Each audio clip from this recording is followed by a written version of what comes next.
just wish they could find him alive. I don't think it's going to happen. A swimmer is missing in Nichols right now, and we are going to show you what the wife says her husband told her before he disappeared in the water. All those cancer-causing agents that are in that soot, that are in that dirt and grime that are on them, are absorbing into their bodies.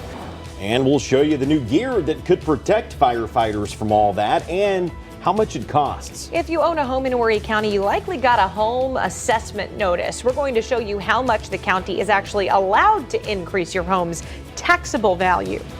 Right now, we are under a heat advisory. Your ABC 15 Weather Authority is working for you. Yeah, here's a live look at North Myrtle Beach. Chief Meteorologist Ed Pietrowski is here to let us know how it feels out there. Right, we begin with the current temperatures, and we're still in the 90s for some locations, especially inland. 94 in Florence, 93 in Marion and Johnsonville. Nice sea breeze has developed along the immediate coast, so we're back into the mid-80s. But that wind coming in off the ocean just jacks up the humidity, so it's oppressively hot out there for many locations. The heat index still in the upper 90s to low 100s for many areas.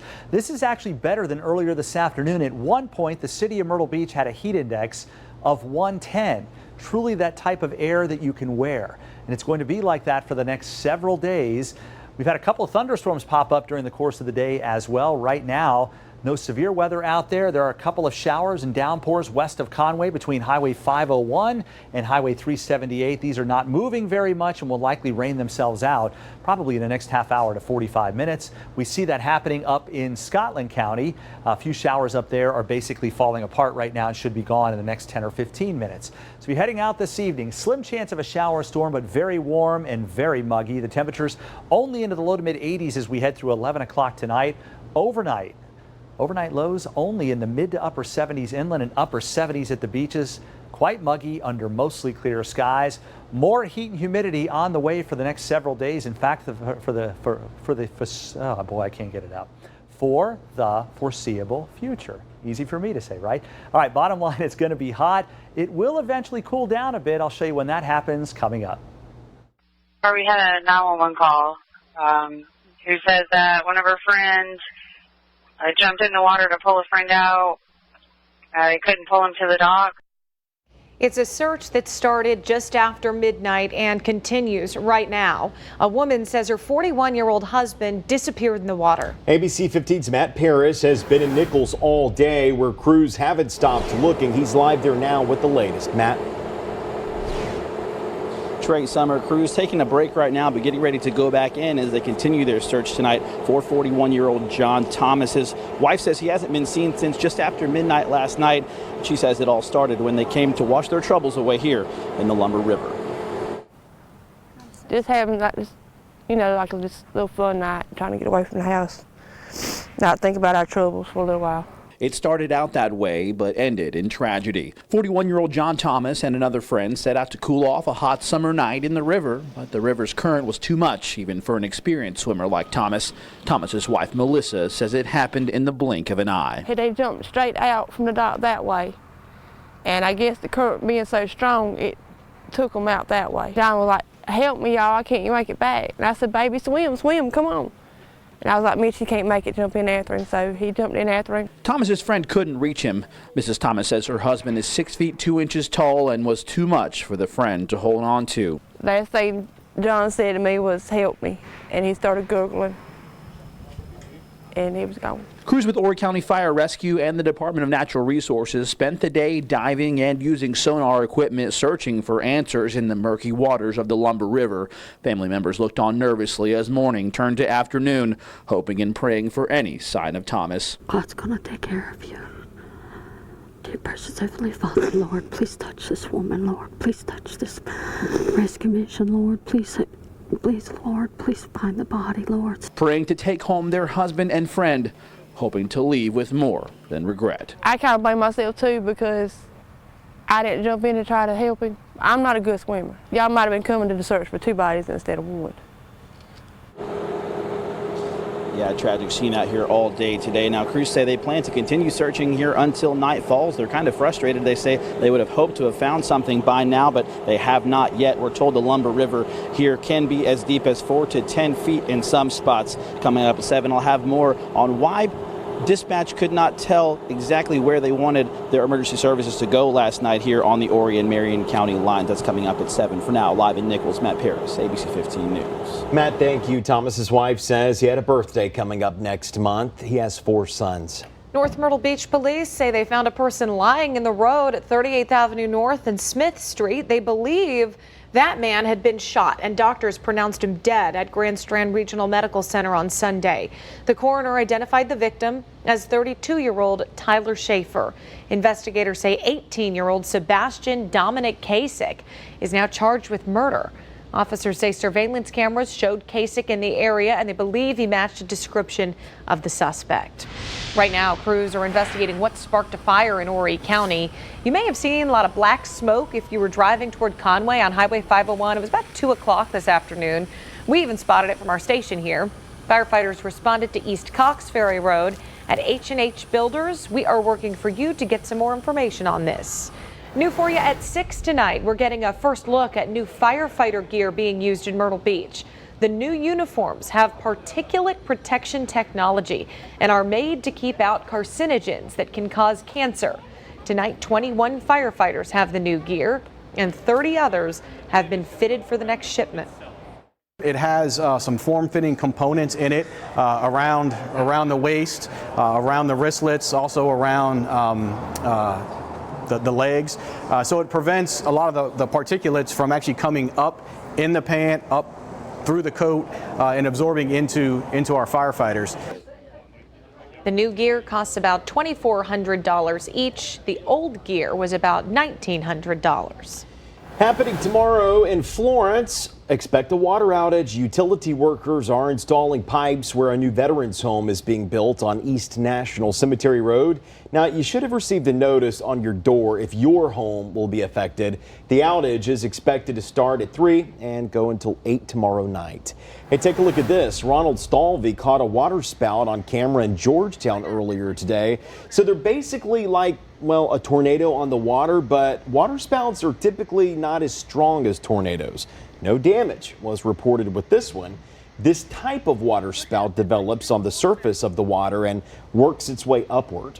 And whether it's a water spout in the ocean or a shelf cloud over the beach, we want to see your amazing pictures. Share them with us. Just go to WPDE.com/chime in. Coast RTA is having some trouble collecting bus fare. We'll explain how drivers say some people are getting free rides. If you own a home, you likely got a notice in the mail that your home has been assessed. You might have even noticed your home is worth more than you thought. We're going to show you why the increase isn't a win for the county, though.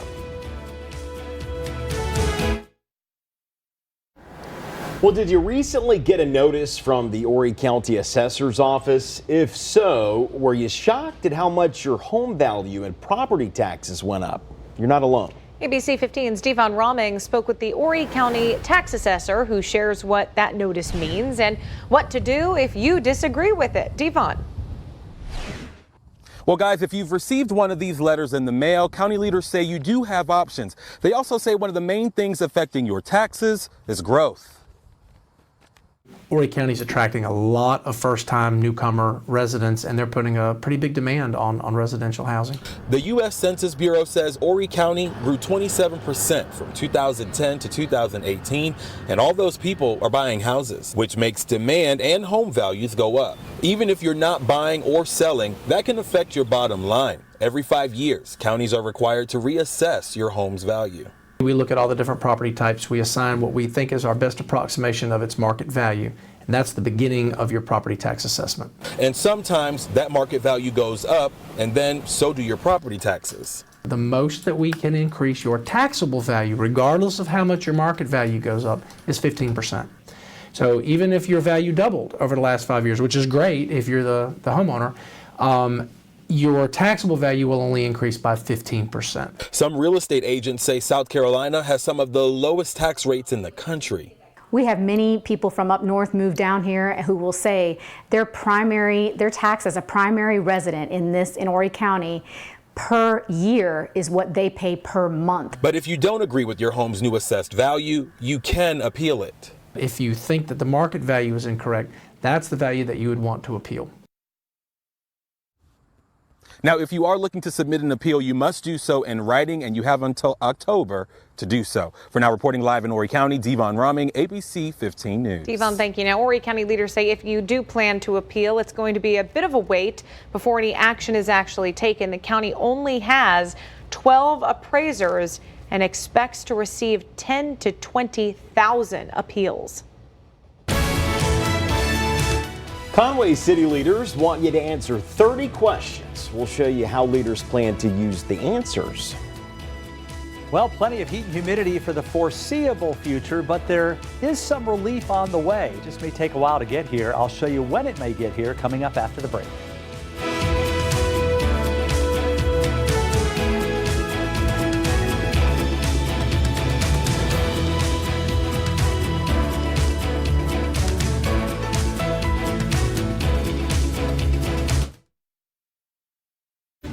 The Coast Regional Transportation Authority says old equipment is hurting their ability to collect bus fare and their bottom line. ABC 15's Anjali Patel is live by the Myrtle Beach Transit Center with a look at how growing ridership and aging fare boxes are creating a big problem for Coast RTA.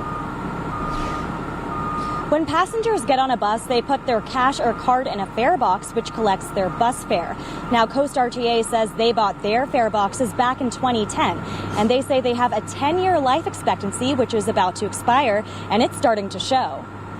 Out of service. Coast RTA employees say that's not a rare message to see flash across the screens of their aging fare boxes. Rather than take the bus out of service, we'll run it and just allow people to ride for free until we can get it fixed. But officials say Coast RTA can't afford to do that anymore. In January, they launched a preventative maintenance program. It involves keeping spare repair parts on hand at bus stops so maintenance workers can quickly repair without interrupting the bus's route. We've really seen a pretty good decline in the number of instances where we've had to take a bus out of service as a result of this. He says this isn't the permanent solution. They'd like to get rid of the fare boxes eventually because they say cash and coins often get jammed in there. But there are a lot of mobile app, other types of technology that don't require the computerized stuff that's in that box. But they say this could be a problem because many of their riders pay in cash. They say they are waiting on research from other transportation authorities to find out how to improve the payment system and accommodate their riders. And so we're trying to assemble the funds to change the fare, how we collect fares. But you know, we need to really study that issue and find some money to do it. In the meantime, Coast RTA officials say they're doing whatever they can to keep their fare boxes functioning and their buses en route. Coast RTA maintenance workers have 4, maybe 5 minutes while the buses are stopped here to go and check on the fare boxes. They say they'll continue doing this until they can find a permanent solution. Live in Myrtle Beach, Anjali Patel, ABC 15 News. Anjali, thank you very much. Coast RTA says even if they wanted to replace those fare boxes, they can't afford it because they run anywhere from $75,000 to $150,000 each. Getting ready for the future. That's what Conway city leaders say they're doing. There's a survey online that you can fill out. It will help update the future land use maps. What this map does is it helps guide development into the future so that when folks bring in rezoning requests, it helps make decisions. It helps Planning Commission and City Council make decisions on what land uses should be located where within the city. So the survey is about 30 questions long. You'll be asked about places in the city that you want to see redeveloped. You can also share what natural environments you would like to see protected. And at the end, you'll be asked your vision of Conway in the future and if you feel the city is moving in the right direction. The maps are updated every 10 years. A lot of things have changed since then, not just with the flooding, but also population growth. So I think those are the two big things that we want to hear from the public. There will be 2 public meetings next month. The first will be on August 7th at 6 p.m. at Whittemore Middle School. The second, will be on August 15th at 6 p.m. at the Conway Rec Center. We've posted a link to the survey on WPDE.com for you. You can also pick up a paper copy at the Conway Rec Center and the Conway Planning and Building Department. Your Weather Authority forecast.